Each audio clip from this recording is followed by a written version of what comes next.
বিএনপির গুলশান কার্যালয়ের সামনে ভিড় করছেন দলটির নেতাকর্মীরা। এ নিয়ে আরও জানাতে সেখান থেকে সরাসরি যুক্ত হচ্ছেন সহকর্মী শাহানুর ইসলাম। শাহানুর, সরকার গঠনে বহুমাত্রিক ব্যস্ততায় এখন বিএনপি এবং সেখানে কার্যালয়ে তারেক রহমান থাকছেন বেশিরভাগ সময়, খুবই স্বাভাবিক। চলছে দফায় দফায় বিভিন্ন বৈঠক। আপনার কাছে সবশেষ কী খবর আছে আমাদের দর্শকদের জন্য? আসলে কি এখন চলছে সেখানে, নেতাকর্মীরাকে বা কী প্রত্যাশা করছেন হাইকমান্ডের কাছ থেকে?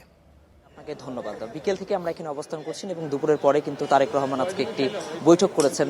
রাজনৈতিক জীবনের বলা যায় বিজয়ের পর এটি ছিল প্রথম বৈঠক।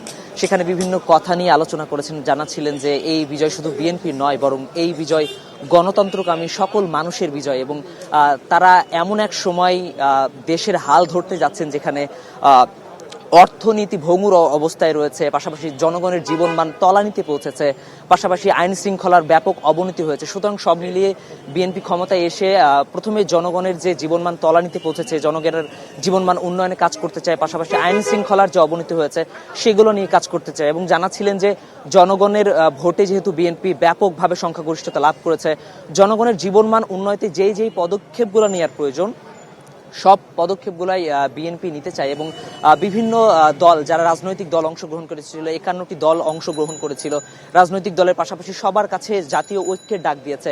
আগামী বাংলাদেশ বিনির্মাণে সবাই যেন একসাথে কাজ করে এবং একসাথে কাজ করে বাংলাদেশের যে অর্থনীতি ব্যাপকভাবে ভঙ্গুর অবস্থা হয়েছে, আইন শৃঙ্খলার যে অবনতি হয়েছে, বিচার বিভাগের যে স্বাধীনতা হরণ করা হয়েছে জানাচ্ছিলেন বিগত সরকারের সময়ে, সব মিলিয়ে বিএনপি ক্ষমতার হাল ধরে মানুষের জীবনমান উন্নয়নে কাজ করতে চাই, অর্থনীতি আবার পুনরুদ্ধার করতে চাই, যেখানে কোনো ধরনের কোনো বৈষম্য থাকবে না।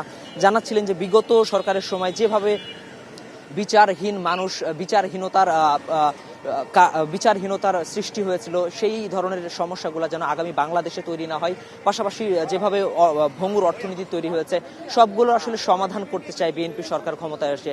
এবং জানাচ্ছিলেন যে 71 থেকে 24 পর্যন্ত গণতন্ত্র পুনরুদ্ধারের জন্য যারাই জীবন দিয়েছে তাদের প্রতি তাদেরকে ধন্যবাদ জানিয়েছেন। এবং জানাচ্ছিলেন যে আগামীর বাংলাদেশ বিনির্মাণে যে বৈষম্যগুলো ছিল, বিগত সরকার সময় যে বৈষম্যগুলো ছিল, এই বৈষম্যগুলো দূর করে সবাই মিলে একটি সুন্দর রাষ্ট্র গঠন করতে চাই, যেখানে কোনো ধরনের কোনো বৈষম্য থাকবে না, সবাই মিলে সুন্দর একটি রাষ্ট্র গড়াইয়ের ঐক্যের ডাক দিয়েছে বিএনপির পক্ষ থেকে। এই ছিল বিএনপির কার্যালয় থেকে সবশেষ তথ্য। জাভলিন। অনেক ধন্যবাদ শাহানুর আপনাকে।